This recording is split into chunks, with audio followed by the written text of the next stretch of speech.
and we can introduce our first guest of Saddle Up today, Mr. Mark Sutherland. How are you, my friend? I'm doing very well, thank you.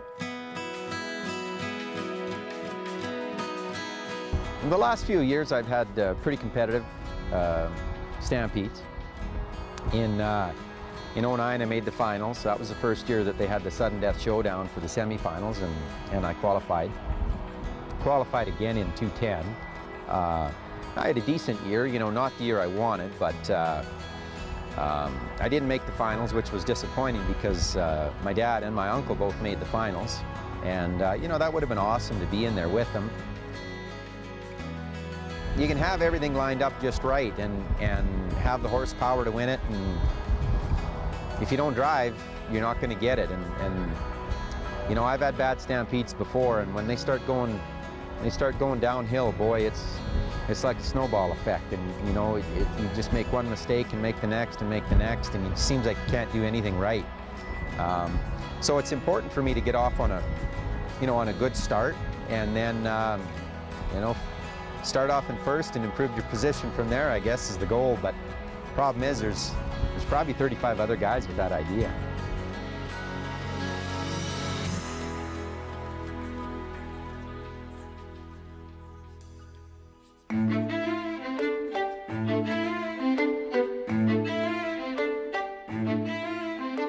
The crew puts it on, but I like to check it. If it comes off, it's a bit of a fine, but it's more of an embarrassment. I spent some time at the Shaw studio this morning. That was after I did about an hour and a half worth of chores. Ended up laying down, watching a little TV, had a quick afternoon cat nap, and now we're going to race horses, I guess. Well, you know, this is night one of the Stampede, and tonight I come off of barrel one, so you know, I'm going to get the rail. If someone turns faster than me, they may be ahead of me, but I'll still have the rail. So, you know, it'll be a good, you know, it'll be a short trip for the horses, and you know, if they start and work good, we should be, well, you know, we should be day money. If they don't and something happens, maybe we'll be second or third. It's a 10-day show, and you need to be steady and strong and fast when you need to be fast. There's no secret. You need to make your time up when you're on barrel one and barrel two, and if you can steal a good race off of 3 and 4, you're going to make that top 10, and you know, if you do it enough times, you'll make the top 4. In the high-tech redneck, Mark Sutherland is on one. Heat number 7.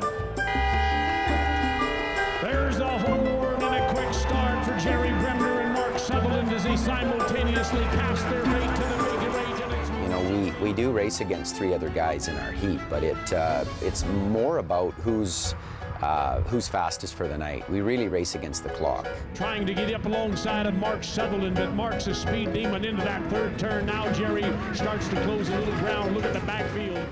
You know, I had a great run. I guess the horses worked well.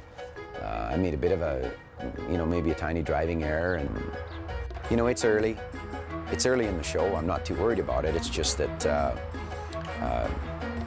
every step counts out there, because you know, it will come down to hundredths of a second to decide, you know, who makes it into the $100,000 dash. Mark Sutherland is uncatchable. The Cowboys posse is the high-tech redneck rolls to the wire. They're not going to catch the Tour champion.